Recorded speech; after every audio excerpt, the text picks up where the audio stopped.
Welcome to the Friends of Fantasy Benefits Baseball Podcast. I am Justin Mason, joined as always by Dave McDonald. Dave, long time no talk. Yeah, dude, it's been a real long time, and I was sick for the last 3 weeks. I'm just getting over it finally. I know you were on with Bubba last week, and it just feels like it's been way too long since we've done this. Yeah, my kid got COVID, so that was an experience. They're doing great now, but yeah, it's been a rough couple weeks, but we are back, ready to roll. We've got a ton of stuff to talk about. We're going to talk about a bunch of news. I've got a bunch of hitters that I want to know how worried we should be about them. Then we're going to talk about some teams which we should stream or avoid streaming against. We're doing Earth update. So it's going to be a jam-packed episode. It's going to be 2 hours long. And hopefully we get to everything in those 2 hours. First, don't forget. I bet you're actually hoping that we don't get to the Earth update part of the show. Yes. At the end. Yeah. We may not have time for it. We'll see. May run out of time. You can follow Dave on Twitter at RunDMCD. You can follow me on Twitter at Justin Mason FWFB. Obviously, follow Friends of Fantasy Benefits on Twitter at Fantasy Benefits. But before we jump into all that, I have to make a mention of the fact that your other co-host was trolling me on Twitter about my main event team trying to give my competition some fire, trying to fire them up to take me down last Monday. And what happened? It did not work. 13.5 points I gained in the main event that day. Jake, you are a I don't know what's the word for it. I don't know. You're I want to say glitch. It's not glitch. You're what am I? Bitch. What word? A bitch. Yeah, that works. That's not the word I was looking for. But fuck you, Jake. My main event team is doing just fine. In third place right now, and hopefully we'll continue to climb the ladder there. That's how you know you're finally in with Jake. Is he actually goes out of his way to troll you online? He doesn't do that very often. Yeah, I love Jake. Me for the most part. Yeah, no, I love Jake. He was a lot of fun to hang out with in Vegas. Looking forward to doing that again. A snazzy dresser, best dresser in fantasy baseball. I'm gonna say that. Oh God! So let's encourage him. No, love the jackets. He's dude knows his style. Let's just jump right in and talk about some news and notes. Travis Swaggerty, he is called up. I believe making major league debut. Are they even playing tonight? I didn't even check to see if they were playing tonight. He was supposed to play tonight. So okay, so he'll make it tomorrow. He was called up yesterday, but his flight did not get in time for him to actually play in the game or be in the lineup, and they didn't bring him in as a pinch hitter or anything like that. Any thoughts on Travis Swaggerty? I assume he's going to be one of the bigger pickups in Fab and NFBC. I picked him up in Tout Wars this week where we could roster players that hadn't made it to the majors yet. Is he a guy that you're interested in? I'll be honest. I wouldn't have thought he would have been a huge pickup. I mean, I don't know a ton about. I mean, like last year he only had 48 plate appearances. This year he was a power speed combo guy. That's good. He does have a 28% K rate though, which is not great for transitioning to the MLB. Like I think he'll be a low average guy in a shitty offense. So I don't know. I wouldn't be going real big for him, but admittedly, I still have to learn more about him before really considering more. What about you? It's interesting because he's been a guy who's actually shown a pretty good hit tool in the minor leagues up until this year, where he started striking out, like I said, 28% of the time. His power, their speed, they're supposedly a decent hit tool. I mean, nothing, crazy good or anything like that, but from former first round pick, he's a very good defender, which I think will really help him. Cal Mitchell doesn't seem to be necessarily making it work quite yet. I think Cal Mitchell is a lesser version of Travis Swaggerty. So I think if there is a playing time crunch, it's Mitchell that loses. Yeah, I do. I like Swaggerty. I know that prospect guys are more down on him than when he came into the majors, but I think he's an interesting guy. I overpaid on him in tout. I didn't need to spend as much as I did. Live and learn on that one, I guess. So my guess is he's probably, unless he has a really big week, it's probably like a $30 player or something like that, $20, $30 player. But I think he's an interesting guy with some interesting upside. See, I would take Cal Mitchell over him. Mitchell's the guy who doesn't strike out much. You know, I think he's got a better plate approach. I think once his BABIP corrects a little bit, he'll be more of like a 250, 260 hitter rather than the 220 he is now. I mean, it's only 38 at bats so far, but he's also a power speed guy. Kind of he's got less power and less speed, I think, than Swaggerty though. He might have a little bit better hit tool, or at least maybe it's more polished right now. I don't know. Based on what I mean, in 2019, Swaggerty had 9 homers, and then in this year, in 150 at bats, he had 4. I mean, I don't know his raw tools, but I mean, like Mitchell had 5 homers and 6 steals before coming up this year, and I mean, it looks like Swaggerty has more speed, or he could have more speed if he decides to run more. But I don't know. I think Cal Mitchell's the better hitter. All right. I don't know. Steven Strasburg is almost back. He threw a gem of a rehab start the other day. People are getting excited. Are you excited about Steven Strasburg at all? No, I'm pissed because like he was nowhere close to returning, and then all of a sudden they're like, "Oh yeah, no, now he is." So you know, Tony and I dropped him in the tag team and held on to Chris Sale because we drafted both of them for some dumbass reason. Yeah, we dropped Strasburg because it was like, yeah, he's nowhere close to back. And then like literally a week later, he was like, oh yeah, no, now he's ready to go on a rehab assignment. Like what? And for 6 innings. Yeah. Like where did this come from? I don't know. It's infuriating, but yeah. I got on that one. I don't think you're going to end up regretting that at all. I mean, you know, I do not trust Steven Strasburg's health at all. No. And there are going to be people who get really excited if he's available in FAB. People are going to spend a ton of money on him. But they're going to bid on prime ace Steven Strasburg, which is not what you're getting. Yeah, no.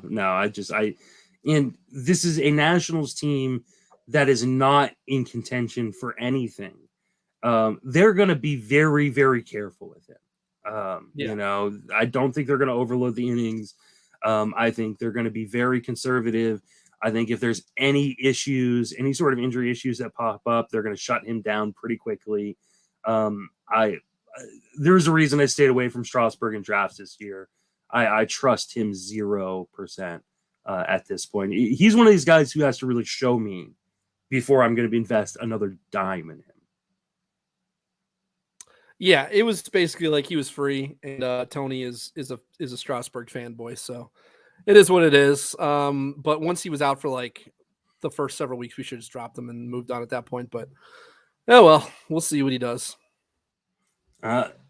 Taylor Ward, who's been fantastic this year, hits the IL. He's going to be on the shelf for a little bit. Joe Adell returns to the majors. Do you care? No, not at all.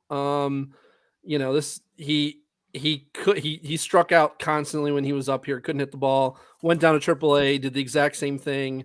And then, you know, Madden came out and said, you know, he wouldn't be up unless Taylor Ward was injured. Like, so it's pretty much saying it's a short-term stay for him. Like, unless he magically turns it around while he's up this time, but I don't see it happening. And I think they'll probably platoon him too. Yeah. I mean, on the plus side, he did walk 15% of the time in AAA. On the negatives part, he struck out 32% of the time, which is 10 times as much as he walked in the majors, by the way. Yeah. I mean, it's from 1.5% to 15%. Mm-hmm. I love the idea of Joe Adell, and I'm in dynasty leagues, keeper leagues. I'm not giving up on him, but we have to see major changes to his approach before we're going to be willing to invest much in him. People picked him up this week. I didn't even bid on him, to be honest. No, there were better guys out on the wire. If you've listened to this show or Sleeper on the Bus for in any period of time, like how big of a fanboy I was of Adele coming up through the minor leagues. But I can't until I see it. Hopefully, there was someone on Twitter. I want to say it was Ryan Venasio.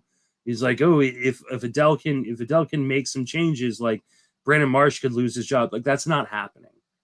Like, Brandon Marsh won, even if they're the same hitter at some point. Like, Brandon Marsh is a superior defender. Like, it's just not.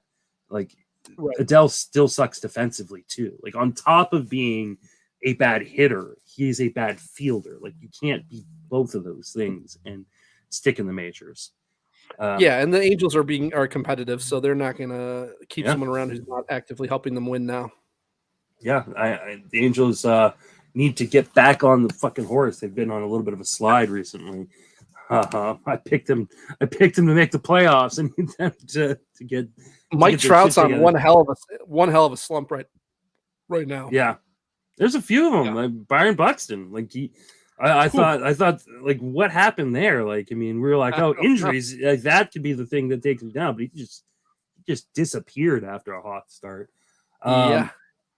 It looks like Lance Lynn is going to make one more rehab start on Wednesday, and then potentially be back the next week for a 2-start. How excited are you that Lance Lynn is returning? Because I am super excited.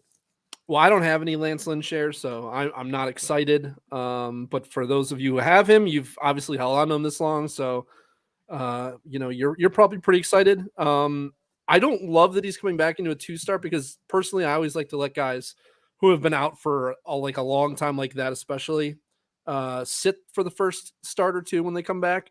But coming back into a 2-start now, who does he get for the 2-start? Do you know? That's what I'm trying to bring up right now. Because like if it's a good offense, I don't know that I would want to risk that, honestly. But it's really hard to say no to a 2-start, I know. Yeah, let's see.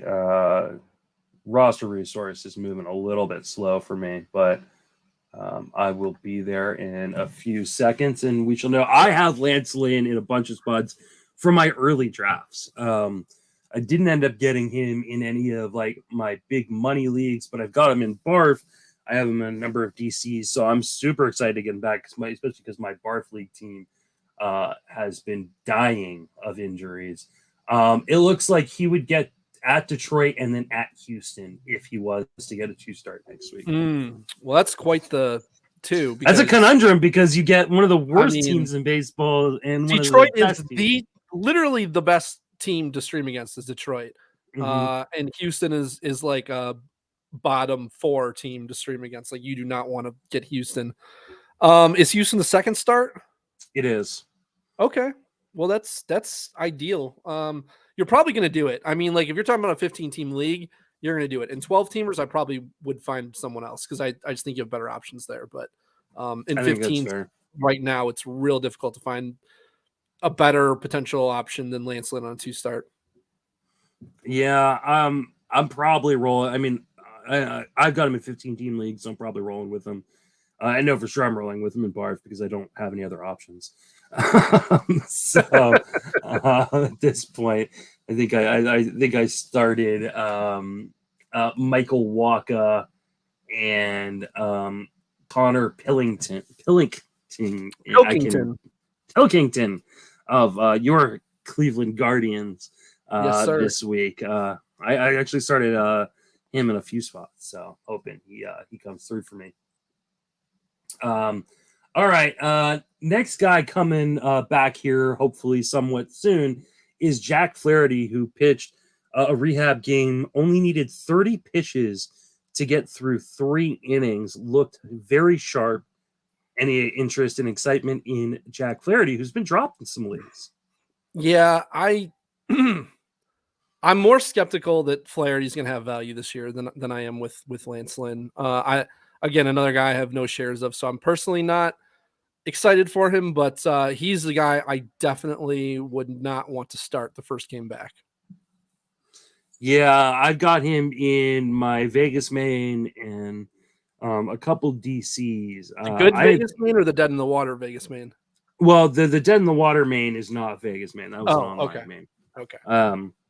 But yeah, I'm hoping he's going to be good. I really could use him. It's a team where my offense is fantastic, and my pitching has been, I don't want to say it's been bad, but it's been mediocre.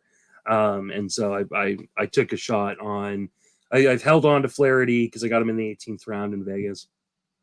And then I just picked up Erod on the hopes that he's starting his rehab assignment this week, and hopefully we'll be back next week or the week after. So, and hopefully he doesn't suck when he comes back. I'd like to add he was decent before the injury. He was not great. The guy that we were anywhere close to what we were hoping he was going to be. No, but I mean, I got him off the waiver wire. So like, I didn't invest any draft. I didn't draft Erod anywhere. Right. You know, the 2 leagues I have Erod in, one was picked up off the wire. The other one was a trade in a dynasty league. So I'm the problem with investing draft assets into Erod is Erod's health history. Like, for some reason, like, he's been one of the most injured guys throughout his career as a pitcher. Yet, because it hasn't been arm issues for the most part, he's gotten a huge pass from a lot of people in the industry, which I guess I understand. But injuries are injuries. Like, yes, you definitely don't want to see arm injuries, but it depends on whether you think it's going to be something repeatable. You know, I mean. I don't know. He's had recurring knee issues throughout his career. Yeah, well, that is a concern then. Yeah. So, but picking him up off the waiver wire, I did spend like $80 on him. But what was the runner up there? Not nearly high enough. It's like 30. Okay, that's all right. I was trying to. Someone dropped Aroldis Chapman. Oh wow. And I was trying to get him, but I didn't have the fab to compete. I was the runner-up bid. I bid 92 on Aroldis Chapman, and he ended up going for 150. Yeah, for what it's worth, I still think, despite no matter how good Clay Holmes does, if Chapman is right, they're going to give him the job back. I'm very confident in that. I understand that a lot of people think it's just about being good. It's not. They're paying him to close, A, and B. They would love to use Holmes as the fireman. They'd love to use him just to put out fires earlier in the game when they need their best reliever to come in and face someone. So it's just really come down to whether Chapman gets it back. And every recent year, he's had little blips like this. Now, granted, I think this is the worst blip, but he's always figured it out at some point and come back and close. So I do think that Chapman's going to get another good bunch of saves coming up. I agree. As soon as he's healthy, I think he's going back into the role. So I was hoping to land him for 92. It was a good bid. I got myself a ring light to stop this the oranging of this screen. So, there you go. For those you watch on YouTube or watch live, I have a little ring that hopefully doesn't cause me to start having a sneezing attack. But Flaherty, I think I would probably, depending on who his first start is against once he comes back. Obviously, we don't know what the timetable is, but if he's on a rehab assignment, I think that's 30 days, right, that they have to bring him up. So he'll be up before the All-Star break. So that's a good sign. Your boy, Tyler McGill, he's going to return versus the Angels this weekend. He had a 55 pitch rehab start that went fairly well. Gave up a home run kind of to start the rehab outing, and then was lights out after that. How excited are you to get McGill back, and did you throw him into your lineups this week? Yeah, I mean, really excited because, like, as you know, he's probably my second most owned player in fantasy baseball after Brian Reynolds. So, like, I've got him everywhere. So I've just been waiting. And, he's like another ace, and right now pitching is in short supply. We went from, the dead ball, lots of good pitching, to now lots of guys hurt. Summer's coming. The ball seems like it was changed out. Now the offense is jumping off. Now I need pitching more than ever. So couldn't have come at a better time. I put out this information before lineups were locking today. A lot of people were like, "Oh, thank you so much for putting that out." Like, my whole point was because it kind of came in waves. They're like, he's traveling with the team, he might get a start, and then it was like, now he's expected to start this weekend. I'm like, okay, now we're talking. So yeah, I went back on all my teams and looked and saw if I didn't have a really solid option, I was putting him in because I'm not expecting him to go more than 5 innings, but I am expecting 5 pretty good innings from him. He was touching 97 to 98 in his rehab start. It sounded like the stuff was all there. So, when you're talking about starting guys like I'm trying to think, but like Mitch Keller, even though it's versus Detroit, I'm not a Mitch Keller fan at all, but it's Detroit is the one team you can throw pretty much anybody at and you're probably okay. But like that versus Tyler McGill, even versus the Angels aren't really hitting very well right now with Trout slumping. Starting a whole new podcast here. Oh boy, no, let's not go there. Yeah, so I was basically, people were asking me in DMs too, and I said, I'm starting him over the shitty options, but if I have something that's a good option, I mean a solid option, I'm probably leaving him on the bench. But I just don't have him on the bench because I don't have that many solid options this week. Like my last options were pretty sketchy, and in some places I was even starting a reliever on like some draft and holds and stuff. So yeah, I'm using him this weekend.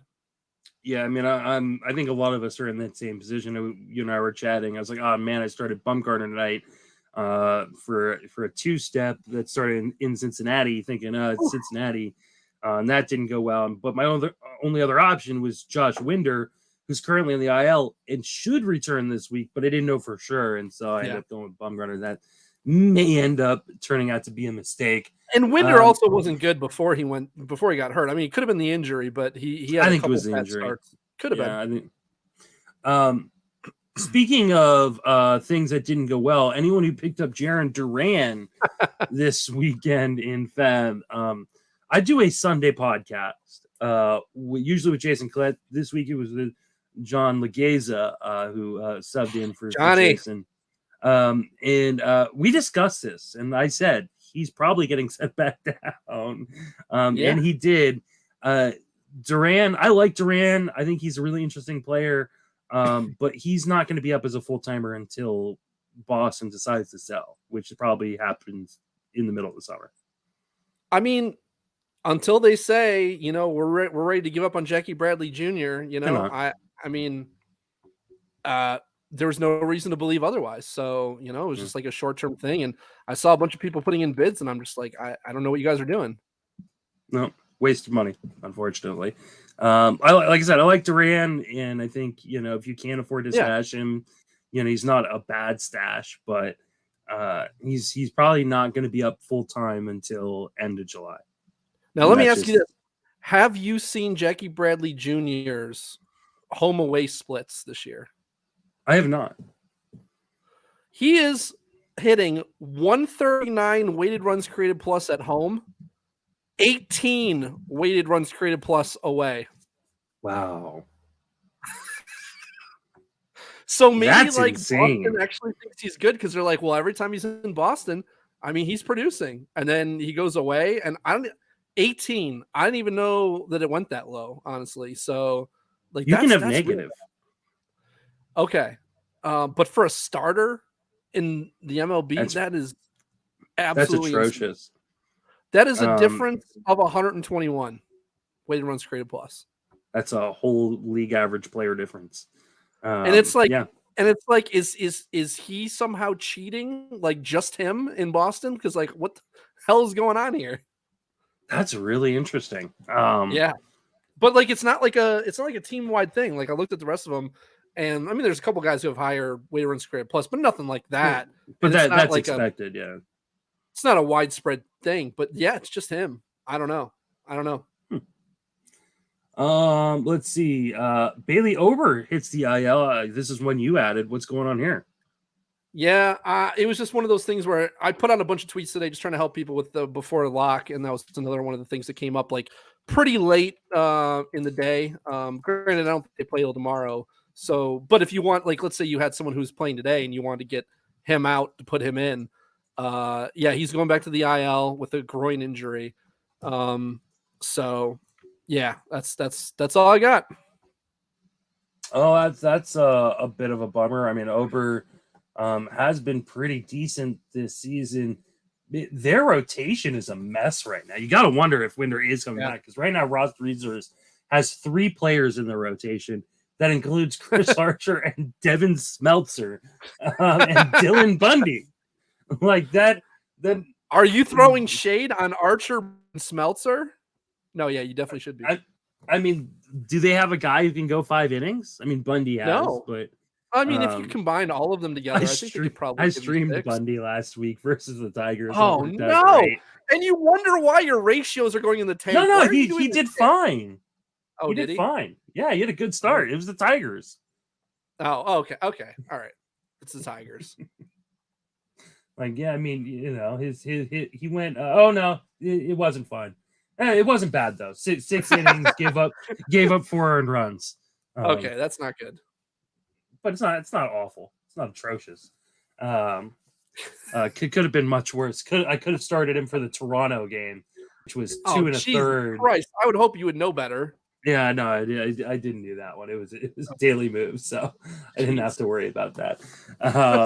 But yeah, I don't know what they're gonna do in that the rest of that rotation, because they are, there's Joe Ryan did throw a bullpen yesterday, so Derek Butcher lives in the area. We could call him up and see if we can get him in the rotation. Yeah. I think isn't he? Oh wait, no, he's catcher eligible on NFBC. Yes, that's true. Yeah, I don't think he's a catcher. I don't think you can right now. Currently on their IL is Randy Dobnak, who had a setback in his recovery. Sonny Gray, Kenta Maeda, Bailey Ober, Chris Paddock, Joe Ryan, and Josh Winder are all on their IL right now. Joe Ryan should be back somewhat soon, I think. He just threw his first bullpen, I believe. So I don't think Winder's going to be back before him. Okay. So, lots of bullpen games. I don't know. Yeah, I'm going to guess Sheldon Noisy. He was sent down. This was like the big fab pickup for a couple weeks, because he was on fire at one point and just completely went cold. Do you think this is kind of the end of Sheldon Noisy? I mean, probably. I got to give credit to my boy Jake. You know, when I tried to pick him up in one of my higher stakes leagues early on, and I missed on him by a couple bucks, and I was like, I should have gone higher. But Jake was like, "No, he's just a guy," and I'm like, "Yeah, I don't know. I mean, like, I didn't think he was like great, but I thought he would keep the job. And I mean, hitting second in any lineup, even the A's, playing every day with a little bit of pop and some speed, that'll play anywhere. But yeah, I was really shocked to see he got sent down. I did know that he was on a massive cold streak, but that can happen sometimes. You got a massive cold streak, and then you just say, all right, we're moving on. So he was kind of a journeyman to begin with. Yeah, I think he was. I mean, he got a little hot streak, but that is what it is. Let's see, Riley Green, he might be up soon.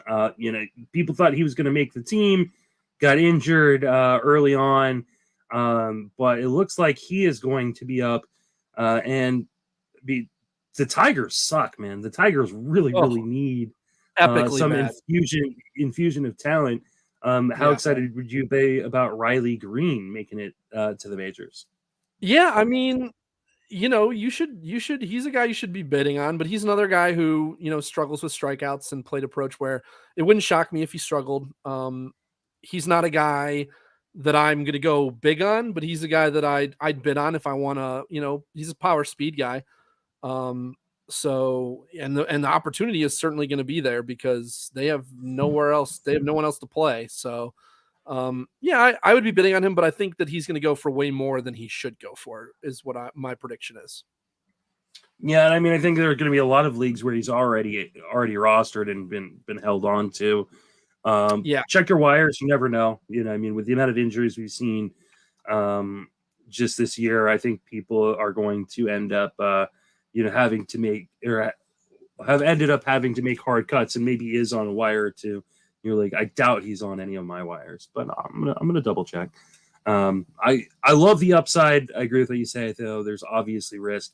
We've seen it with even more polished products than Green.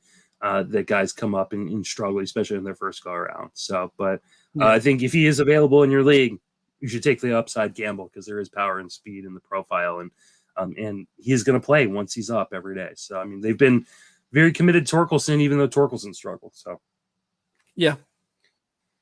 Is Vinnie P ever getting called up? Yeah. I mean, that's the question. And reading what they're saying, like, they basically, from what I'm reading, they're claiming that they want to give him like a full season's worth of AAA at bats, or at least of a combined AA AAA season, like a minor league at bats. And because like if you add up his AA and AAA at bats, he's at like 450 at bats or something. So they want to get him to like another 150 to get him to like 600. And I'm like, there's no way they can keep him down that long. Like, this is the most advanced hitter in the minor leagues. He's ready now. This guy's more advanced than a lot of major leaguers. This is the kind of guy who I'd be looking to drop a lot of money on in Fab if he comes up. He's got a 12% walk rate with a 14% K rate. Like, he doesn't strike out. He's got a lot of power. He even has some speed, and he has a good hit tool too. I mean, you're basically looking at like probably a Paul Goldschmidt light. Not as many steals or not the 310 average right off the bat, but this guy has everything that you're looking for in a minor leaguer coming up. Like, the plate approach is exactly what you want. So I'm hoping he comes up at some point. I picked him up on every one of my Yahoo League teams, so I'm just stashing him, waiting. I'm betting he's up within a week, but if he's not, they're dumb. Like, they need to bring him up. He's more ready now than Bobby Witt is. I mean, he's older than Bobby Witt. He's more advanced. Like, there's just no reason for it. Yeah, who's been running at it? I mean, Hunter Dozier. They've been running out at first base. I mean, they play him all over the place, though. It's really their reluctance to move on from Santana, which there's no reason. Which shouldn't be an issue. I mean, right? Like, Santana's he only played 2 games last week. Yeah, he's pretty much a short side platoon guy at this point. He only played against the 2 lefties that he saw last week. So I mean, why even worry about it? Just eat that contract, DFA him, and move on. Yep.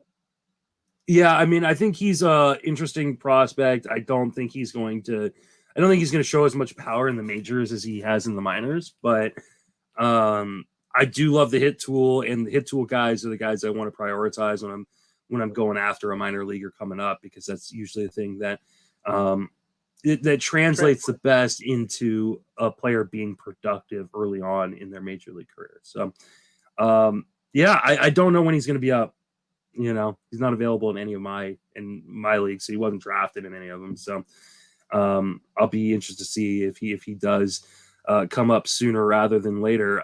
You know, he's not their only first base prospect too, though. So, I don't know what they're going to do, you know, because they do have Nick Prado in the minor leagues, which is a more well-regarded prospect, though he's hitting 217 in AAA right now. So he's maybe he's getting passed up by Vinnie P. Vinnie P's way ahead now.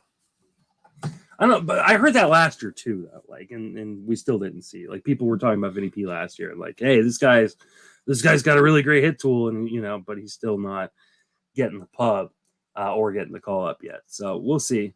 I'll believe it when I see it. But I guess in leagues like Yahoo, where you can stash, you know, or pick up guys who haven't debuted, it might be worth a gamble. Fantrax. If he's available in your Fantrax leagues, pick him up ASAP. Make sure you get him. Let's talk about some hitters that I'm wondering how worried you might be on them. And what I did was I just sorted by WRC plus over the last 30 days and kind of picked some of the worst guys on that list that are big names. And the one that jumped to the top, or I guess the bottom of the WRC plus list, is Javier Baez, who over the last 30 days has 1 home run, 0 stolen bases, a 1.9% walk rate. He is hitting 175 with a 28% strikeout rate. That totals up for a 30 WRC plus, where, for those who don't know, 100 is league average. So we're talking about a guy who is 70% below league average What do you do with Javier Baez? It's time to cut him. If you're in a league where you can replace him with someone, I would consider cutting him. Yeah. The thing with Javier Baez is he's always been like that unicorn where he had like that really high K rate. You know, in 2020 and 2021, he had like combined close to 33% K rate. The reason that he was able to maintain that K rate and still have some success. Now, granted, 2020 he did not have success, but last year he had a big comeback year, and 31 homers, 18 steals, 265 average. He looked like the Javier Baez of old. But that came with hitting the ball really hard. Like he's always got an over 40% hard hit rate, and his max EV had gone up to 116, close to 117 even last year.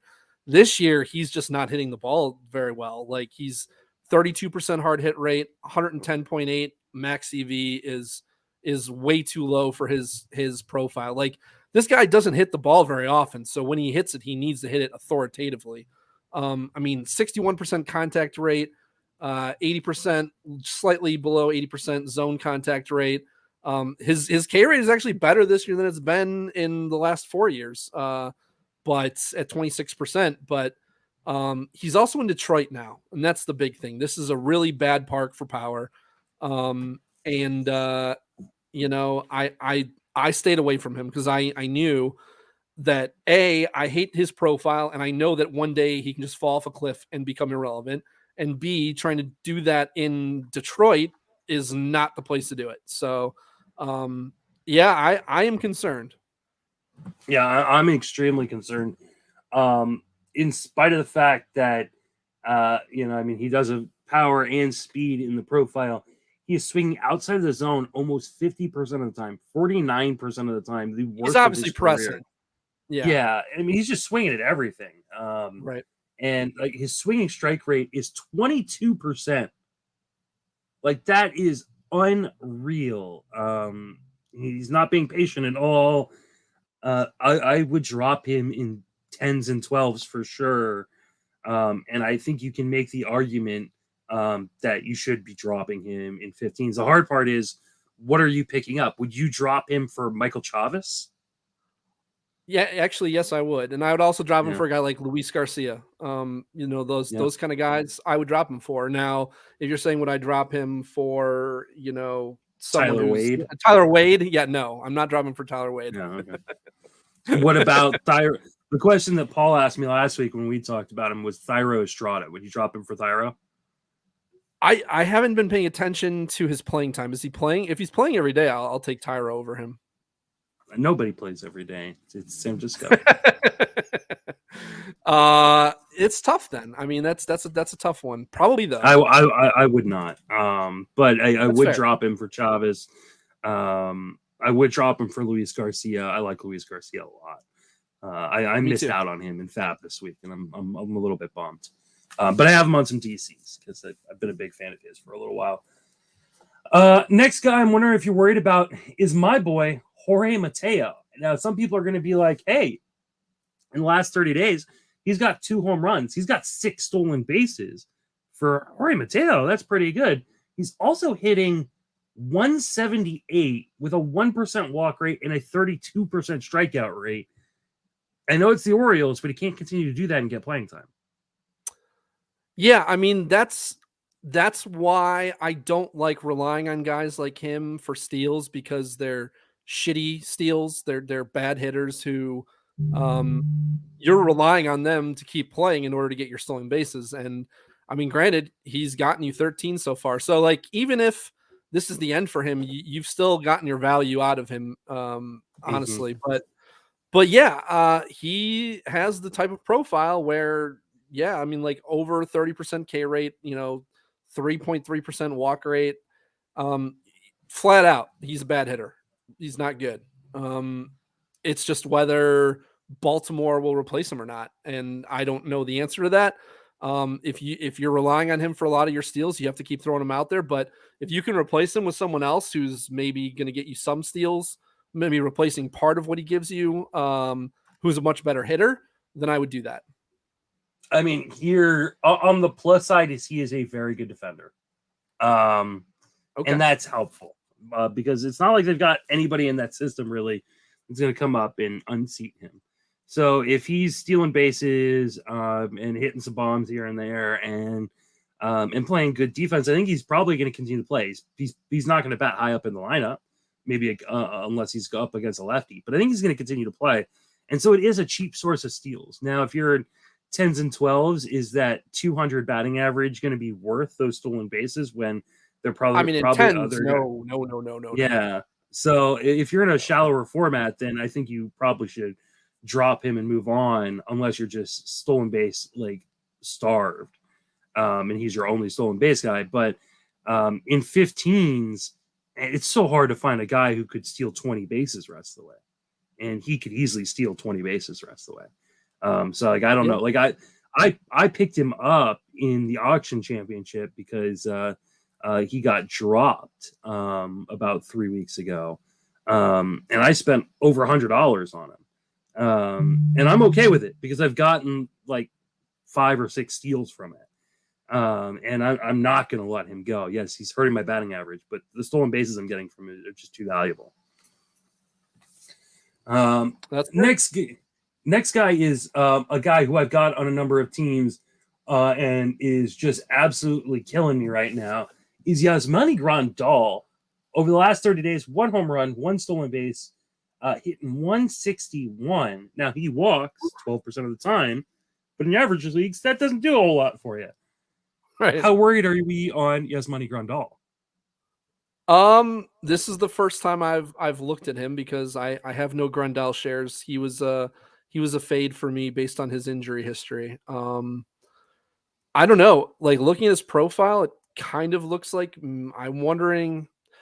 I mean, it could just be a cold streak though. Like this is a guy who, generally hits 230 to 240, if he's just on a cold streak, this is all well within that range. I mean, his K rate is only 22%.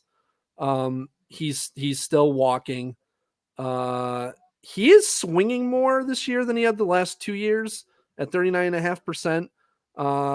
But like his O swing is 22%. It's not, crazy high or anything.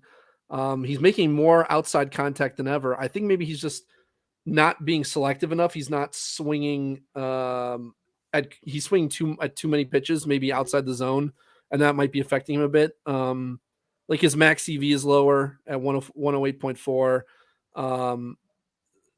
So it looks like his power isn't there as much, but I would be concerned, but I mean, it's really hard to move on at catcher. Like if you could, I saw some people dropping guys like, Jansen and Kirk and stuff like that. If you could get a guy like that or Melendez, but I think the time of that has passed. So outside of that, in deep leagues, you're not going to find much better, I don't think, than Grandal.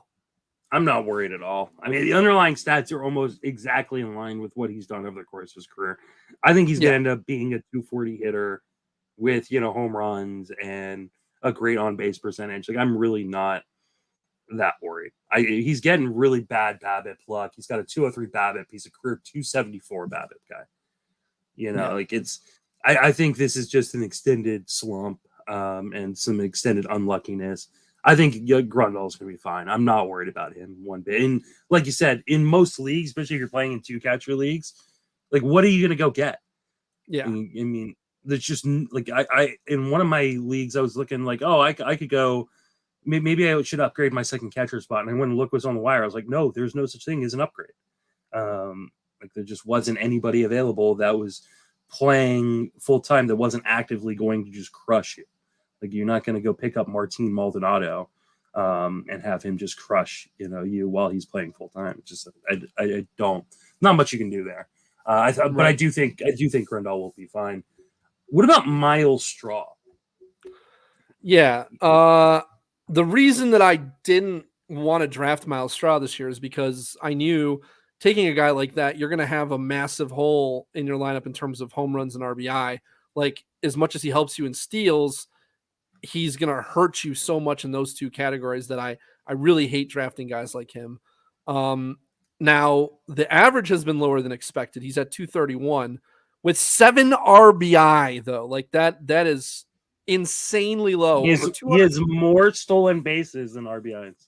It's insane. I mean, in 212 plate appearances to have 7 RBI is bonkers. And you look at his profile, like he's still got a 93% zone contact rate, 90% contact rate. Like he doesn't hit the ball hard, but he never has. I think it really just comes down to the fact that he's not hitting enough line drives. His line drive rate was at 25.7 last year, and this year it's at 18.8. He's converted all of those to ground balls. So I'm not overly concerned with him. Like I think he'll probably get back up to being a 265, 270 hitter by the end of the year. I think he's just in a bit of a slump, but in terms of his production at 0 homers and 7 RBI, you know, I don't think that's getting a whole lot better. So I think he's probably gotten somewhat unlucky on RBI, but I don't. It's not going to be good. Another guy who's been a little bit unlucky in the BABIP department. A guy is with his speed is a career 319 BABIP guy running with a 273 BABIP. Part of it is what you were talking about, though, is he's hitting more balls on the ground, and sometimes those balls are just not going to find holes. Especially when you're not hitting them hard necessarily. But I think he'll end up being fine. I think you're going to get what you wanted from him, which was a ton of stolen bases and not much else. But yeah, I don't know that there's much anything actionable you're really going to do with this. Because, I mean, if you drafted him, you were relying on 30 stolen bases from him. There's a lot of guys who've kind of come out of nowhere not nowhere, but there's more steals this year than in previous years so far. So if you can find a way to replace him in an aggregate where you don't have to start him anymore, like I know Jake has him on, I think his either auction or main event, and he has him benched right now. So if you're okay in steals and you can get them, like you can piece together steals in other places, I would do that. I would consider benching him. Like you don't have to start him just because, you know, he's Miles Straw and he can steal 30 bases. Like it's good to have him on your bench. And then if you find yourself at a point in the season where you need a couple steals to push yourself forward, you can throw him back in there. But you don't have to start him if you can find a way to replace those steals in the aggregate. Yeah. I don't know if I buy that it's there are more steals this year than other years. I'd have to actually go down and break the numbers. But if you just look at 2020, which we're coming up on the same amount of games played here, probably about halfway through June. 2020 is leading currently 2022 by 70 steals. I don't know that it's going to be any different. Okay. Well, I don't know. I think maybe it feels different because offense maybe it feels like there's been more guys coming up who give you steals. I don't know. I heard that there's more steals. That's what someone else was saying on the pod, but I'm not sure. And like I said, I'd have to take a look and see if that's actually true. But regardless, if you can replace the steals, I think you can sit Straw and even move on from him. I don't think I would drop him. I think I would keep him in case you ever. Yeah, I don't think you should drop him. No, and you'd also don't want to give those start him either.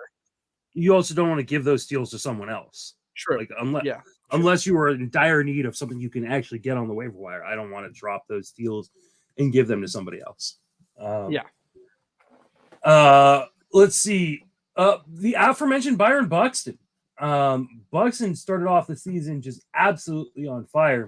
But over the last 30 days, he has 3 home runs. He's hitting 152, no stolen bases, 6 RBIs in that time. How worried about Byron Buxton are you? I mean, not overly worried because obviously he was on a heater that was unsustainable. And now he's kind of really regressed. But I mean, he's got a 215 BABIP for a guy with a 308 career BABIP. So obviously there's a lot of unluckiness there. I have some concern that it might be related to an injury because he's always injured. And I mean, they're giving him regular days off now to try to keep him healthy. And I promise you, there will be more times that he'll miss due to injury this year. So it's going to be a frustrating own, but I don't see anything in his numbers to show me that this is anything but a cold streak. Yeah, I tend to agree with you. I mean, his own contact is league average since the beginning of May. He's not striking out an obscene amount. It's like 22% over the last 30 days. Swing strike rate is right there. I mean, he's swinging outside the zone about the same. He's walking 10% of the time. Like, I'm not overly worried, honestly. Any more so than I would normally be with Byron Buxton, like you said. Like, the injuries are the things that always worry me. And maybe there is some sort of nagging issue, but they've been so conservative with him.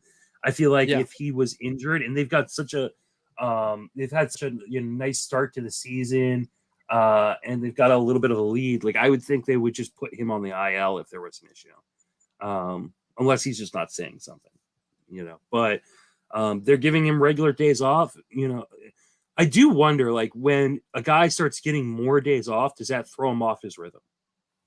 Like, baseball is such a rhythm sport with your mechanics, with guys do the exact same things every day to keep themselves feeling like they're in rhythm. I do wonder that if they continue to do this, like trying to protect him, does that actually mess with his timing or mess with his mechanics at all? I don't know, but it could. I'm not any more worried on Buxton than I was, when he was on the heater. So, like, I don't think there's anything actionable you're doing on Byron Buxton. What about Nick Castellanos? I think Castellanos was a guy you were kind of fading coming into the year. I got him in a lot of early DCs. Over the last 30 days, Castellanos got 3 home runs, hitting 193, 1 stolen base, 5% or 5.7% walk rate, 23% strikeout. Are you worried about Castellanos at all? No, not really. I wasn't. It wasn't like I was fading his talent. I'm looking for other things. He goes a little too early for me in the draft, where I'm looking for other things when he goes off the board that I'm just not going to take him. But looking at his numbers again, looks like a cold streak. His BABIP is 293. He's a career 329 BABIP guy. Like, he's always sustained high BABIPs, other than the 2020 short season, which was just a small sample size, which again is what we're dealing with right now. We're pretty much right at where he was in 2020 now, although he had double the homers then. But that was in Cincinnati. You can't expect him to hit, even though Citizens Park was known as a pretty good homer haven. It's no Great American Small Park for sure. Now, interestingly, and I think it's reversed since then, but the first month, Citizens Park was like 30th in park factor. Now it's back up there again. So I think as the ball got changed out and as the summer heat comes in here, I think you're going to see him take off. I don't see anything in his profile. I mean, his hard hit rate is low. I think that's just because of a cold streak. Like, nothing really looks like he's broken or anything. Like, I think it's just a cold streak so far. Yeah, I completely agree with you. I think he's one of these guys that could just take off during the summer. There's definitely some regression that is happening leaving Cincinnati and leaving that just amazing ballpark, like you mentioned.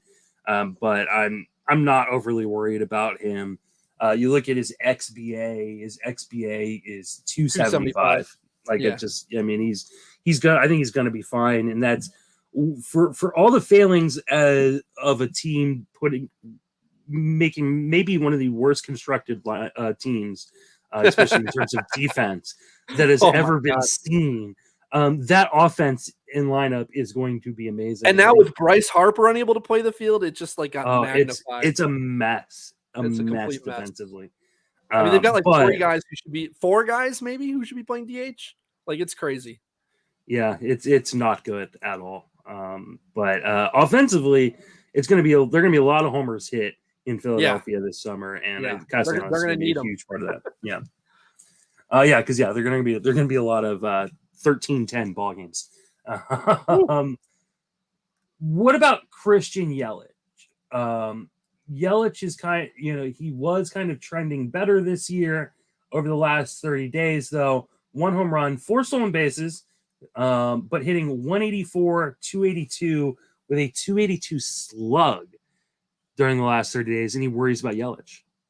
Yeah, again, same thing. I think this is just a cold streak. I think that probably the concern is magnified because of his recent struggles in 2020 and even 2021. That people are like, oh God, it's the same old Yelich. But honestly, like I'm looking at his underlying numbers, and I mean, everything looks pretty good. I mean, 113.7 max EV, 51% hard hit rate, 12% barrel rate. The launch angle is at 6.3, so it's, he's not the 2019 Yelich, certainly. Mm-hmm. We're not going to see that guy probably ever again.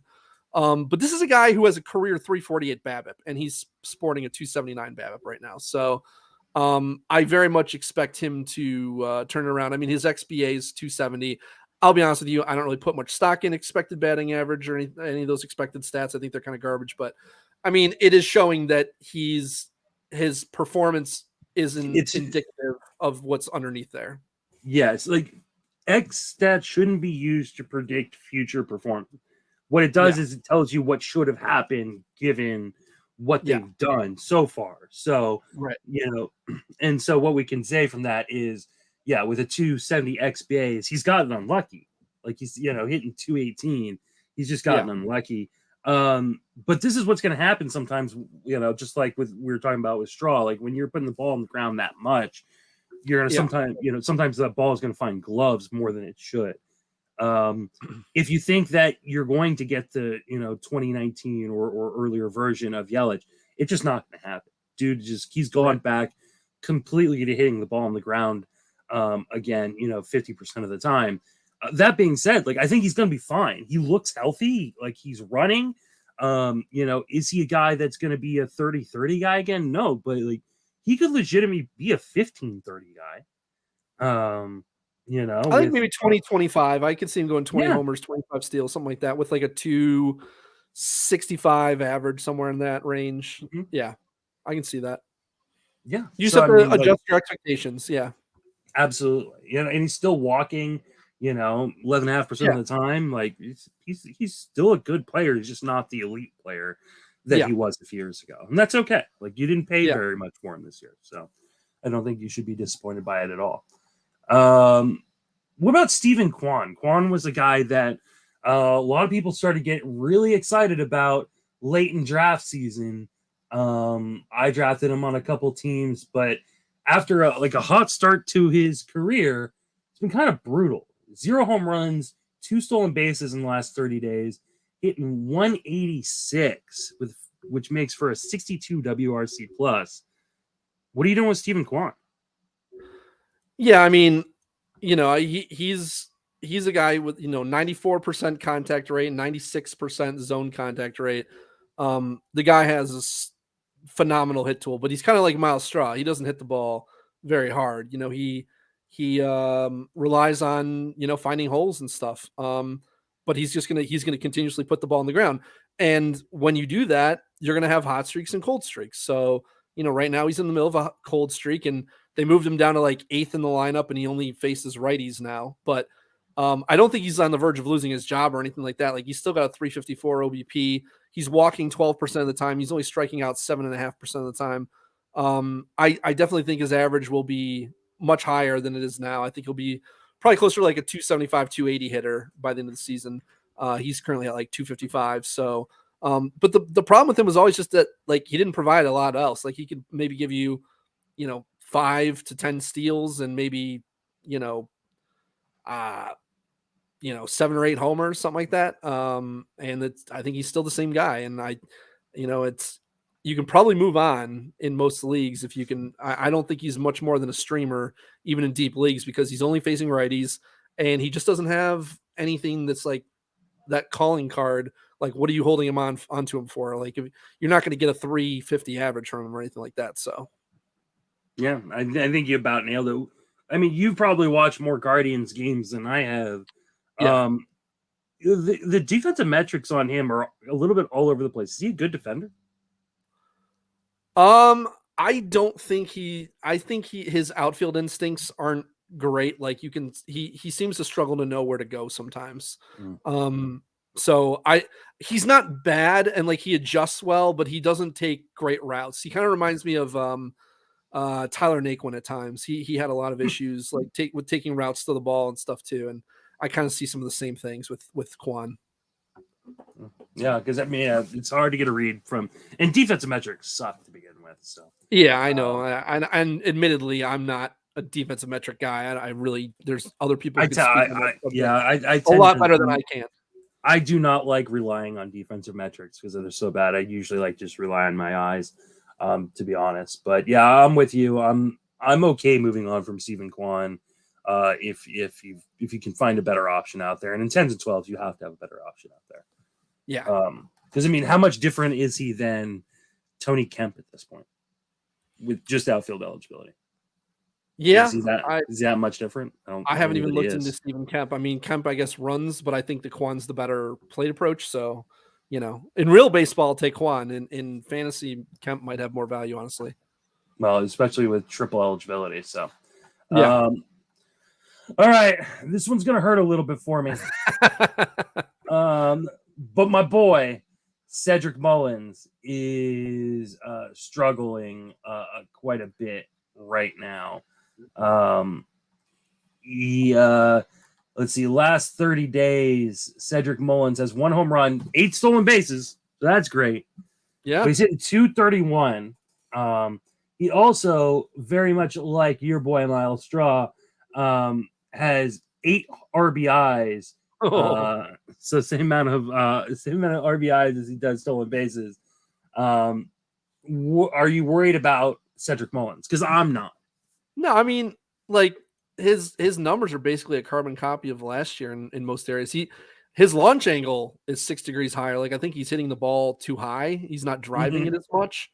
And I don't know if that's a conscious thing because of the wall out there now, and maybe that's playing a part of this too. Is that wall hurting him? Wall doesn't affect him because he's a lefty. Because he's a lefty and he pulls everything. He's not a going the other way kind of guy. Fair enough. Yeah, I mean, I don't know. I don't see. I mean, the BABIP's a little low, but it's nothing crazy. But I think he can probably end up hitting like 260. I don't think I think most of us, including you, weren't expecting him to hit 30 homers again. And that was only because he had 675. If I thought he was going to hit 30 homers again, I would have been taking him in the top half of the first round. If you were if I was projecting him to go 30-30 again, I'd be setting my KDS at the back end of the first and taking him every time. He could go 15-30 though, and there's nothing wrong with like a 250, 260 average. There's nothing wrong with that. Yeah, I think he's going to be fine considering where people got him. Yeah, in the 3rd, 4th rounds of 15-team leagues. I think he's going to turn out to be just fine. I'm not super worried about this. Baltimore's not going to sit him. He's their leadoff hitter. He's going to play every day and lead off for the Orioles. So yes. Is RBIs going to be a problem again? He has 19 RBIs on the season. Yeah, but RBIs were a problem last year too, and he was fine. Baltimore sucks, especially that back half of the lineup. Nobody, he's going to have nobody to drive in most of the time. So. Right. All right. Let's finish out this section with Teoscar Hernandez. Hernandez missed a lot of time to start the year, has come back and just not been good. Last 30 days, 2 home runs, 2 stolen bases, hitting .202. Are you worried about Teoscar?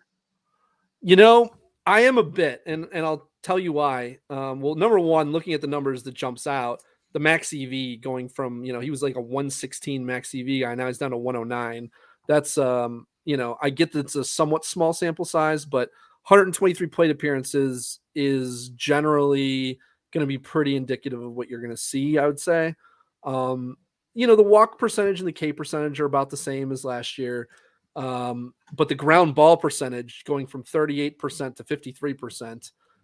And that's all coming out of the line drives too, pretty much. So he's not driving the ball as much. He's hitting a lot of ground balls. And he was a guy who scared me more than other guys who are going in that range, kind of like Tyler O'Neill, because of his contact rate is on the cusp. Last year he got up to 70% and he had his breakout year, but before that it was 66, 68. And again, this year he's at 68.5%. When you're at that point, like we were talking about with Javier Baez, you really have to consistently hit the shit out of the ball to be successful. And if you're not hitting the shit out of the ball and you're hitting it, making that little contact, it's a problem.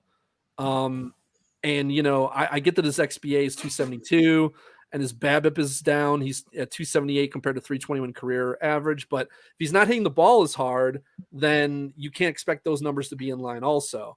The other thing is, I think playing in Dunedin and Buffalo last year really buoyed a lot of their offense last year. And coming back to Rogers Center, which actually plays, I believe, more as a pitcher's park than a hitter's park. I kind of thought that a lot of the Toronto hit offense might be in for a bit of a letdown this year, which is another reason that I just didn't think Vlad made any sense in the first round. So, yeah, I wouldn't be expecting him to have a full, turnaround here, but I certainly think he'll be better than he's been so far. Yeah, I'll push back a little bit because he was actually better after they got to Toronto last year than he was when he hit more home runs. Of his 32 home runs, 21 of them came in the second half last year when they were already back in Toronto. So, I don't know that that was though I will say 20 of them came on the road. So, okay. So maybe there's a little bit of truth. I don't know if it's as big of a deal. Though I'm worried about the fly ball rate, like you are, like the ground ball, fly ball. I'm not worried about how hard he's hitting the ball. I'm not worried about his contact issues. He's never been even a league average zone contact guy, even in the good years, right? Yeah. But when you're making contact, if you're a home run hitter, it has to go in the air. It just can't be on the ground. This is the issue with Yelich, right? All of a sudden. Yep. His launch angle changed and Yelich, is back to being on the ground. That's what we're seeing right now with Teoscar. I wonder if there's still a lingering issue going on physically with him. Could be. Because it doesn't make a ton of sense. A guy who's put the ball in the air the majority of his career is now, a 50% ground ball guy. So I'm a bit concerned about that. I don't know that there's anything. You're not dropping him in any format. No. And I don't know that I'm even wanting to sell him in trading leagues. But I am not if it's selling low. I wouldn't sell low. No, but it is interesting that he's coming off of a hip injury. And we saw Betts last year with the hip injury really sapped a lot of his power. Yeah, not able to open up the same and drive the ball. Right. And now look at Betts this year after he supposedly is healthier. He's rushing the ball. So we could see that where Teoscar struggles with power all year, and then maybe next year he's a really, really, really good buy low. Yeah, it could be. All right, let's move on to teams that you should be streaming against or you should be avoiding. Let's start with your always. This is your section, so I'm just gonna throw it to you. Who is your always avoid and always stream against targets? Yeah, so we're talking about pitchers because right now with all of the injuries and with all of the with the offenses heating up, it's becoming an issue where you're going to need to start streaming pitchers more than you're probably comfortable with doing, honestly. The goal is to avoid that as much as possible. I'd rather be streaming hitters than pitchers, but we don't always get what we want. So you definitely always want to, when I say all situations, I mean home, away versus lefties versus righties pitchers, always avoid the Yankees. They will crush you in any situation pretty much. And then on the other side, flip side of that, always target Detroit. Doesn't matter home, away versus lefties versus righties. You can always target Detroit with pretty much any pitcher who I'm playing Mitch Keller this week. I hate Mitch Keller. I don't trust him to throw strikes more than a third of the time. And I'm playing Mitch Keller because it's the fucking Tigers. They are that bad. There's other teams who you can play against in most situations, the Pirates, the A's, there's the Royals. I'm fine starting against them in most situations, but Detroit's the only team who home, away, lefties, righties, they just suck always. So if you see Detroit on the schedule, you can probably play some slop against them and get away with it. I also decided to put on here some stuff that people might not know about. Obviously you probably know that the White Sox and the Red Sox crush lefties, but what you might not know is that the team that's done best against lefties so far this year is the St. Louis Cardinals with a 128 weighted runs created plus against lefties. So you see the Cardinals on the schedule, especially when they're playing in Busch Stadium, and you might be thinking, oh, it's Pitcher Park, should be an easy, stream. Do not stream lefties against the Cardinals. They're crushing right now.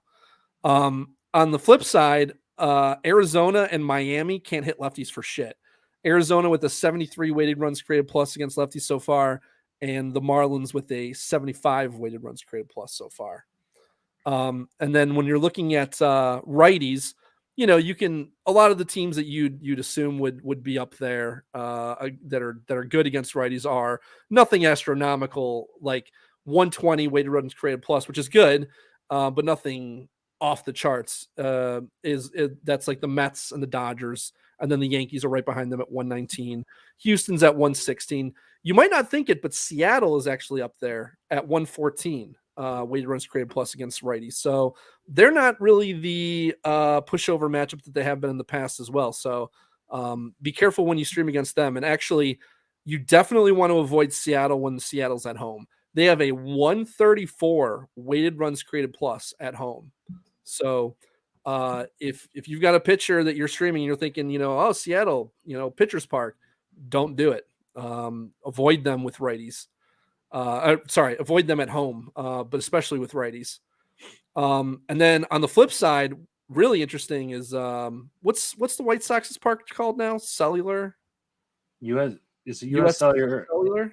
That might be the old name. I don't know. There's so many of them. I still call it Comiskey, so I can't remember it. I know that ain't right. But the White Sox home park, generally is played as a pretty solid hitter's park in the past, and they usually have a good offense too. But guaranteed rate field. Guaranteed rate. There you go. Okay. I knew I was fucking it up. Does it shock you to know that 82 weighted runs created plus at home for the White Sox? I mean, so you want to play against them in guaranteed rate? That's crazy. Mm-hmm. I mean, I know that like Robert's been out and Eloy, but still, like that's. I mean, the whole thing with the weighted runs created plus is it's supposed to take out. It's supposed to be neutralize the other factors. Neutralize park factors. Yeah. Yeah. So obviously, the park is just playing as a very strong pitcher's park for whatever reason.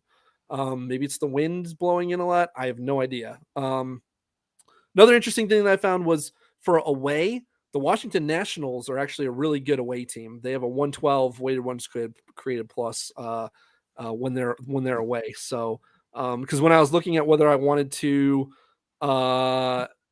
possibly commit ratio suicide and start Trevor Rogers this week, I looked and I saw, oh, he's at home. And then I looked at Rogers' home stats and he gets crushed at home. And then I looked at Washington's away stats and they crush away. So I'm like, okay, definitely sitting Trevor Rogers this week again. Well, damn, I wish I had not started.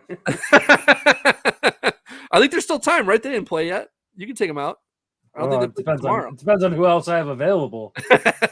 I would throw in your wife over Trevor Rogers at this point. I don't know. He just looks. It's my disaster main. So like, okay. I mean, I had both Daniel Lynch and Blake Snell who both got blown up tonight. Oh boy, I was telling someone not to play Lynch today. Hopefully, I think it was Doug Roth. Oh God, I think that was in Glarf too. Son of a bitch, he's never gonna get out one. So Doug is actually a really good player. He's an NFBC guy. He is in dead last in Earth at 150, and I think he played Lynch today. It's not going to get any better for him. No. Oh, Jesus. I'm my main event. That main event team may be in dead last right now. Oh, so, man. That's so you're just YOLOing it at this point? I mean, I wasn't trying to, but I might as well. I mean, that's the league where Scott Jenstad's third overall. So yeah. Mr. Humility, Scott, and I don't mean that sarcastically. I mean that literally. He is the most humble guy ever. Yeah, no, we're not gonna bag on Scott on this podcast. That's what we do on my other podcast. Yeah, but he's a bastard though.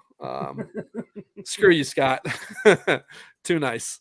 So then on the flip side of the versus righties, some teams that you might think would be good against righties, like San Diego and the White Sox, very bad so far. San Diego at an 86 weighted runs created plus, and the White Sox at 82 weighted runs created plus against righties. And then a couple of really, really bad. Oakland is at 73 weighted runs created plus, and Detroit is at 70 weighted runs created plus versus righties. So pretty much any right-handed pitcher you can throw at Oakland and Detroit, no repercussions. So yeah, I just wanted people to kind of start looking at these, because as we're about 2 months in now, it's kind of, we've gotten a good sample size where we can, I also look at the last 14 days too. So I'll look at teams that are really hot right now and cold, and kind of weigh that against this stuff as well. But I think it's always helped me to choose which streamers to pick for any given week, because we're coming up on that time where you're going to need streamers plentifully this summer. Yeah. Really, really good information. I will put that into the show notes for those of you who maybe weren't taking notes themselves. So you'll have a quick, easy access to them in the show notes. That awesome information. Well, looks like we're out of time. No, we are not. We have plenty of time to discuss. We've got 45 minutes. Let's talk about Earth. Man, do I have to? Yes, you do. I mean, I'll go first. My team is just, it hasn't changed. It's okay, well, hold injured. on. Before you get into it, I want to say one thing. Okay. Shout out to Matt Cathy, who does this phenomenal spreadsheet of the Earth overall standings, where he's got this chart. And I think you can see here how far Barf has fallen since the first week. Oh God, I'm sure when you guys weren't bad. Where are you? You're green. Okay. Yeah, look, you were in the middle, and then it just plunged straight down. Which is interesting. We don't even have a bottom 5 team. Yeah, so he has not only league by total points, he's got league by rank. So he has the average rank per player, the median rank of all the players, the min rank. So in other words, how high your highest guy is. And Barf has the number 4 overall player, Sammy Reed. Who's moved up to number 3 today. Okay. And then your max rank. So in other words, your lowest guy. So Glarf, obviously, as you guys know, I am a Glarfer, and I've been saying Glarf's going to win the whole time. And I'm still confident in that, as we are currently in first and slaughtering everybody. We have, like I mentioned before, though, the 150th ranked player, which is 150 teams. So we've got the guy in dead last, and we're still doing that much better. And we only have one guy in the top 10, and he's 10th. And that's Chris Deary. Who you might know from the Palazzo podcast. Yes. Give Chris a shout out. Really, really great dude. Love Chris. He was not able to make the draft this year, which made me sad, but really love having him in Glarf. But we've got the top 10 so far are Ray Butler out of Wharf, Dustin McComas out of Tarf, Matt Cathy, the guy who does this, is 3rd overall in Tarf. Shout out to Matt. Sammy Reed, as I mentioned, in 4th. Nathan Grimm in 5th, who I believe Nathan Grimm has done very well in TGFBI as well over the last couple of years. I think he's doing well again this year. I know he was top 5 last year too. Nate is a really good, underrated fantasy player.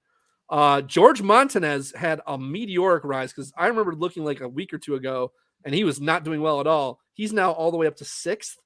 Yeah, that's crazy. Love George. George is possibly the nicest human being I've ever met. He's a great dude. Love George. He is the commissioner of Scarf, which is the SoCal League. Shout out to them. We got Spencer Crosby in 7th, another Tarf. So Tarf has 3 teams in the top 7, which is kind of crazy. And they're still not in the top 5. Oh no, they are 5th. They're 5th out of all the leagues. That's crazy though. They've got 3 teams in the top 7. Derrick Rhodes and another team in the top 15.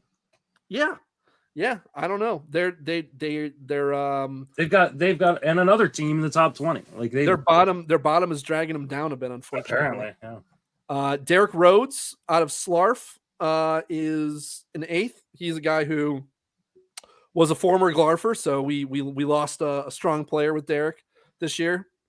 But as he lives in right outside of St. Louis, it made sense for him to go over there. Our boy Michael Simeone actually trying this year, and he's in 9th, as he was someone who said, look, if there's no money on the line, I'm not going to try. Well, he's trying this year, so that's a good thing. Out of Turf, that was their top player. And then, as I mentioned, Deary in 10th. So, we got Glarf 1, Slarf 2, Wharf 3. That's the Waffle House Area Roto Fantasy League, which I fucking love that name. That's the best name, yeah. I know, it is the best name. We got Tarf in 4th, Darf, the DC team, at 5th, We got Turf, which is the Turnpike, New York, New Jersey. We got Nerf, which is the New England, in 7th. We got Surf, Canadian A, Roto Fantasy, is in 8th. We got Scarf, SoCal, in 9th. And then we've got, oh man, I'm having trouble reading. Justin, what team's in 10th? Chris Deary? Sorry, what league is in 10th? I don't know. I don't have that sheet. Oh, okay. I'm sitting Scarf. It's Scarf. They're being held back by me, who's by their commissioner.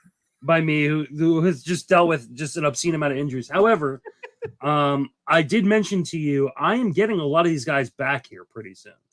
And so, while I don't think I can win necessarily my league just because I'm so far behind the 8 ball, my team is going to become much better as I get Chris Sale back, as I get Willie Adames back, and Hunter Renfroe back, and Eloy Jimenez back, and there's some other. It can't get much worse. Lance Lynn back. Yeah, it's better. It's been brutal, dude. Like, it's been absolutely brutal, my injuries. So, we get a question from the chat. Did you guys play any ball, high school, college? If so, what position? I'll let you answer this one first, Dave. Did you play high school or college baseball? No, not baseball. No. I did not either. I didn't get corrective surgery on my eyes until after college. Like, I couldn't, once the ball was coming faster than like 70 miles an hour, I could barely, it was like a white blur. I couldn't even see it. I did not play high school. I played high school baseball for a year and then switched over to lacrosse just because I like violence. I like contact. I played a lot of football. I played a semester of junior college football. I coached football. I fell in love with the game of fantasy baseball is how I got into. Before I fell in love with baseball, I played baseball growing up and stuff like that, but was never my passion. Basketball was my sport, and then I started the ultimate. Because you're like 8'3". Yeah, but I played point guard, so I played the smallest position on the court. So yeah, I was a ball handler and shooter. I was not a good rebounder. Jake was a better rebounder than I was, frankly. I had no interest in rebounding. I liked having the ball and shooting it. I'm trying to see if I can find. I have a most valuable player basketball. Oh, Jesus Christ! I think I have about 470 trophies in my parents' attic. They probably threw them away. Yeah, most valuable varsity basketball 2000. I was wow. It was my freshman basketball year, and that was the last year I played basketball because I stopped growing. I was a power forward. Vertically, you stopped growing. I definitely have continued to grow otherwise. I played linebacker and fullback. I like to hit people. Some of your issues. Yeah, exactly. I've been if my body, if I was 6 feet, tall, I probably would have played higher level college football. But okay, my body broke down. I'm too little physically. But yeah, I wish I would have played baseball. I probably would have enjoyed it had I gotten into fantasy at a younger age. Maybe I was into fantasy at a very young age, but I don't know. It's weird. It has nothing to do with what I like to play. And I like playing baseball. I just I was a solid player. I was nothing special. Much better at basketball. I play softball now. Like I'm on a rec softball team. We have our first game of the season. First time I've played since 2019. I have led my league in batting average the last 3 years I played. Like I'm a decent player, but I'm not that good, to be honest with you. I mean, I've played like 1 year ever of softball. I deceive my league. I'm more sneaky than I am good. They see me and they see my size, and everybody backs up. I mean, are they like, oh, so you hit it in front of them? You mean? Yeah, so I hit in front. Okay. I have not hit a home run. I was gonna say it's not like what are they doing differently with pitching? Like the pitching's the same to everybody, right? No, yeah, but I mean, I have not hit a home run in 10 years of playing in this league. But I consistently hit like 700 in this league because everybody backs up to the fence thinking that's where I'm going to hit it, and then I just bloop it over second base constantly. You know who's really good at softball is your nemesis Jake. He was playing softball when we were all playing hardball. Like he didn't play hardball growing up. He played softball. Well, do we need to get a wiffle ball game going at First Pitch Arizona? Well, he won't be there. Oh, well, do we need to get a wiffle ball game in Vegas? If we could coordinate that, sure. I don't know where we'd play, but yeah, I'm just got to be a field somewhere. Play it on the strip. Yeah, play it on the strip. We'll set it up on Fremont Street. Jake is a really good player. I mean, he's got a lot of power for. He's got to be to do his fab from the dugout. What was that? He's got to be a good player to do his fab from the dugout. Oh, he's not good at that. Doing his fab from the fucking dugout is one of the most infuriating things that Jake does. Frankly, I'm just like, oh my God. And when he won the overall, it was just like, this is going to negatively reinforce all of his fucking bad habits. I hate this so much.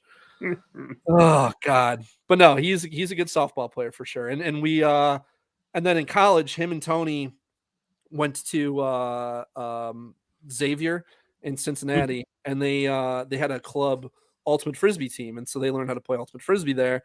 And then they taught me when I would come down to visit them. And then I came back to John Carroll, and my junior year I started a team at John Carroll. So I got a couple years to play there, and it's still going strong today too. So it's pretty cool to know that you had a hand in starting a team that's still going at your college. So that is cool. We loved ultimate frisbee. Played summer leagues for years, captained a lot of teams. So always loved that. And it keeps you in good shape too, which is obviously I haven't played in a couple of years. So unfortunately, when you have a back problem, it's really difficult to run that much. Oh, I like I said, I did my first practice for softball, and first time I played since the pandemic, and I played center field for the entire practice, and man, was I in some pain. Holy shit. I'm deceptively, I don't look like I'm much of an athlete because I put on so much weight. But like I'm a pretty darn good athlete. At least I think I am. So fair enough. But I've let myself go in having children. Well, I never lost. You're a smoker too. So I mean, yes. That's the hardest part. It's tough. Yeah, I would imagine. Yeah, it's tough to see you running continuously without having a coughing fit. But then in baseball, you don't have to run continuously. It's short field. I feel like you're running more than most, right? Yeah, but it's short sprints. Like if I had to run like a mile, that would be a problem. All right, fair enough. But I mean, 20 yards. Yeah, I can do that. I can outrun most people. Okay. So, all right, even at 270.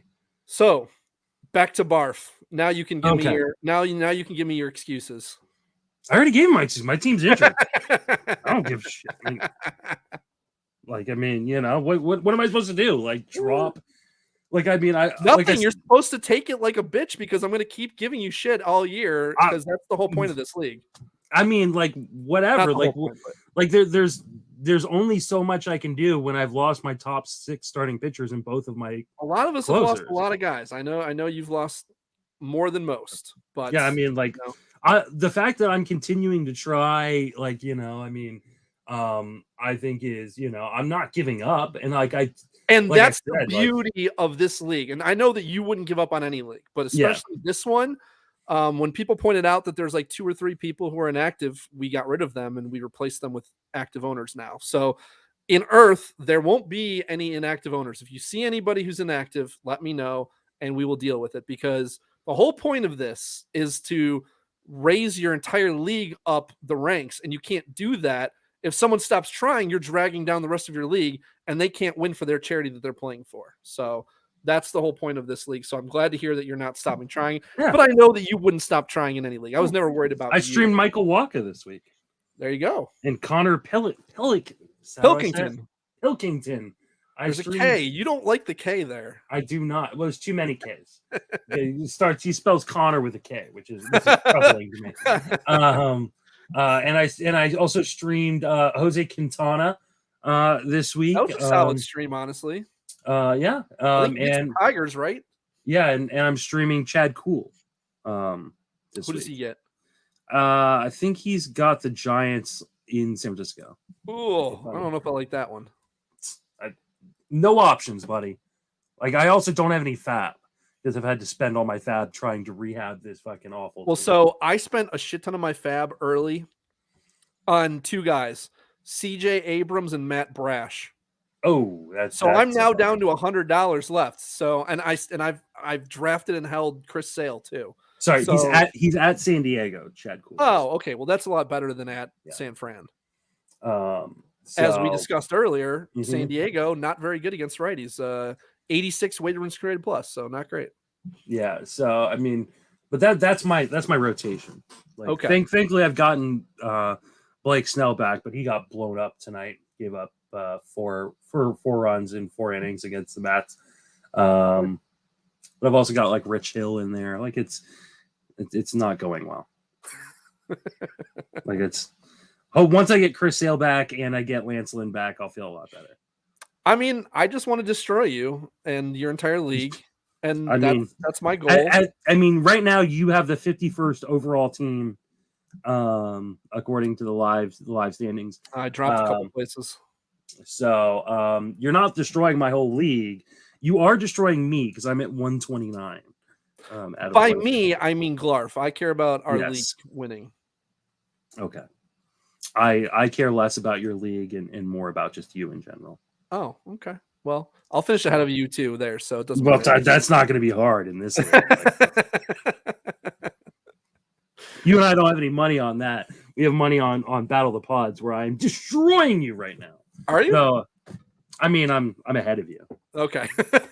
How much are you ahead by? Like 5 points? I mean, 3rd or 4th place, and no, I'm up on like 12. I think I got 12 points on you, something like that. Oh, okay. We were ahead of you briefly, like within the last week. So there's a lot of fluctuation. Yeah, that's going to be a hard one for me too because I have no saves in that league. I mean, it's but there's nothing I can do. We don't have the pitching depth, I don't think, to really contend. So our hitting looks great. We do have a closer. We need Chapman back as closer. If Chapman doesn't get the job back, it's going to really hurt us. Yeah, currently I've got an 11.5 point lead on you guys. Okay, all right. I'm not worried about that though. Yeah, I wouldn't be worried either. Like I said, I've got 0 saves. I'm getting 1 point in saves no matter what. Like right. Not only do I have, like, I don't anybody on your roster who could even like potentially get you saves at any point. I mean, if something happened, like if Kenley Jansen gets hit by a bus and they give the job back to Will Smith, who I drafted, like what? I mean, maybe. Oh. Well, remember, this draft was in February. Yeah, no, before Kenley signed. Yeah. No, I was just thinking, like, is Will Smith even next in line still? I don't Probably know. not. He's been bad. I don't know. I have no idea. Because I mean, like you said, Kenley Jansen would have to get hit by a bus for that to even happen. So yeah. Like they're not taking that job away from him unless he. Yeah, Will Smith has not been good either. Yeah, no, he hasn't. I mean, I guess Andrew Chafin could get the job in Detroit at some point. I mean, is that Kyle Finnegan's not getting the job in Washington? No, that's for damn sure. I don't think he's next man up. Tyler Duffy's not the guy. Like, no, there's nobody who's getting. I mean, Duffy's probably not, but he's gotten some saves, hasn't he? He's gotten a save, but he's also got a 5.57 ERA and a 1.43 WHIP. So, and obviously you didn't have him in when he got a save either. So. No. Why would you? Will Smith got a save too, and Andrew Chafin I think has. Oh, did he? Okay, 2 saves. All right. No, 1 save. I don't have any of those. It wouldn't matter. Like second to last place is like 11 saves. Yeah. I mean, at this point, I may just start all starters rest of the way. I mean, if you can, why not? Why wouldn't you? I mean, as long as they're good starters, and you don't wreck your ratios doing it. Yeah. Well, that's the problem. Is I don't have like healthy people. Like join the club. I mean, what draft and hold doesn't have like 18 IL red IL lettering on their bench? I have 4 healthy reserve pitchers. 3 of them were the 3 I just mentioned: Andrew Chafin, Tyler Duffy, and Kyle Finnegan. And Patrick Murphy is the other one. Remember when you got mad at sniping that? Yeah, that's not working out well either. So, all right. So, well, then maybe we're not that bad compared to you. I guess maybe that's just all teams. It's man. Yeah, I think every team is struggling, especially in DCs. This is only early June, right? Like, it's just gonna get worse. And like people, this is why I tell you, you need to draft healthy guys who you can get production out of on your teams, because like you're like, oh, well, you have 50 rounds, I can take all these kind of shots on all these dart throws. No, you fucking can't, because come a month in, you're going to be looking at a bench filled with injured and minor league players by that point. So like you need to be better with your pick. Like you can't just YOLO picks. You have to get some good production out of these guys. Yeah, I mean, right now I'm surviving on the fact that the major league players that I did draft have been very good. I mean, the bottom line is like my 23 starters have been very, very good. If I have any more injuries, I'm in a lot of trouble. Because like I just don't have the depth. You're probably going to have more injuries. Yeah, I mean, hopefully I'll get guys back. Before that happens. If hopefully not, because I would like to beat you. So. Of course, yes. Yeah. But, I mean, I should be getting guys back here at some point. Right. But I mean, like if I got a really bad rash of offensive injuries, I'd be in a lot of trouble. My offense has carried me. Fair enough. All right. Well, and to answer the one thing on the last question that we usually ask our guests, I just found out a couple of days ago that Dr. Dave is no more. What do you mean? It got the account was deactivated. I love how you're like going to look for this, like as if I'm lying to you. Like what? It's like Dr. Dave FBB or something like that. I mean, it won't come up because you have to. I think you have to know the exact handle, and I don't know if that's the exact handle. Dave, is it MDFP? I can't even find it, so I'm guessing you're right. Yeah, no, I looked it up the other day because I was like, I haven't heard anything from this bitch in a while. So what do we do now? Do we ask if you were Dr. Dave when we have guests? Yeah, we have to rephrase. Were you Dr. Dave? Were you Dr. Dave? Yeah, I'll change the show notes now. Oh no, Anthony Gialdi says, "Oh no, you closed Dr. Dave."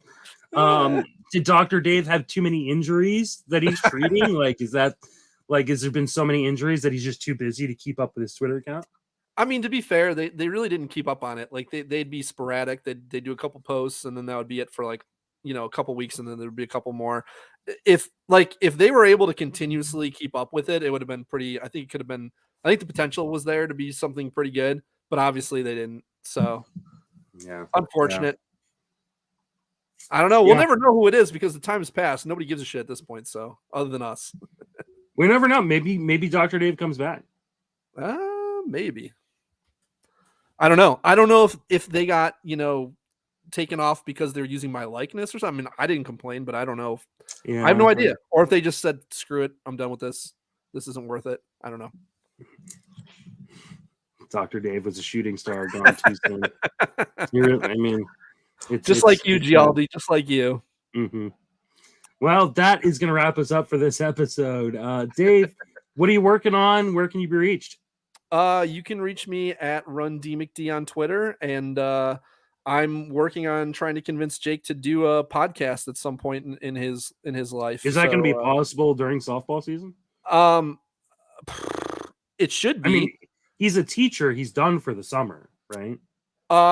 Yeah. If teachers though, they rely on us forgetting that they always say, oh, I'll have time in the summer, and then the summer gets there and they don't have time during the summer. So, he likes to use that excuse to keep you off his back when he's teaching, but then when he's not teaching, he's just, oh, my wife, my family, so, I know, Gialdi, I'm telling you, Gialdi told me, he's like, I'm gonna send Jake a DM, and I said, do it, and then he got scared and didn't do it. And I'm like, Justin, tell Gialdi that it's okay to troll. Yeah, troll Jake. Mad at you. Fucking trolls me. Troll the shit out of him. Seriously. I'll send you his phone number. You can just he's just at the Dust Mine on Twitter. So everybody who wants to hear us do high stakes heat, send DMs to Jake at the Dust Mite. Nobody's still listening at this MIT. point. Yeah, probably not. We spent 20 minutes talking about our athletic prowess from like 15 years ago. Listen, this is a downloadable show. All right, they can listen to it. Yeah, no, they would have turned it off as soon as I started talking about my glory days playing football. I can't believe you still have that plaque too. Like I think my mom has like a box of like 130 trophies in it, like that's just in the attic somewhere. I only have, so I moved around a lot as a kid. Like I have very, very little stuff from my from growing up. And it's just one of the random things. I think it only survived because it's a plaque and not an actual trophy. Yeah. The only other trophy I have I had some medals too. Those were pretty cool. It's actually not a trophy. It's another plaque. I've got. I don't even know if you can see this, but it's from a travel soccer league that I was in when I was like 11. I used to play travel soccer. Yeah. So I think it was 11 or 12 or something like that, playing travel soccer. But everything else is I got played up to like gone with time. 13 or 14 or something like that. Yeah. Yeah, soccer didn't have any contact, so I stopped playing pretty young. I think I'm seeing a pattern here. Yeah, I like to hit people. Not gonna lie. Right, fair enough. It's why I got into boxing until I realized that having short arms doesn't work well in boxing. You used to rush them and get in close real quick. I tried. It didn't work very well. I was not a good boxer. They're like, "Oh, you'd be good at this. You're strong." Like, no, I'm not good at this because can you take a hit really well? Yeah, but I had to take a lot of them because people could just. It's like those old cartoons where Tom goes like this back to Jerry, and Jerry's all like trying like that. That was me trying to box. Like it just didn't work well. Now I feel like we need to have a boxing match. That'd be pretty funny. Yeah, I don't think that would go well for either of us, to be honest. I don't think that's. I think both of my arms are about the length of one of your arms. That's not going to end well for me. If I get inside on you, you're going to be in some trouble, though. Okay. I'll just pick you up and suplex you at that point. See, that's not how boxing works. We'll do a mixed MMA. All right. You can find me on Twitter at Justin Mason FWFB. Most ridiculous outro of the this has been a ridiculous episode. Yeah, this is what happens when you don't record for 2 or 3 weeks. Just seriously, you can read all my work over on Fangraphs. You can hear me on the Sleeper and the Bus podcast and the TGFBI podcast whenever I decide to do that one again. And that will wrap us up for Dave and myself. Thank you for listening. Have a fantastic baseball season.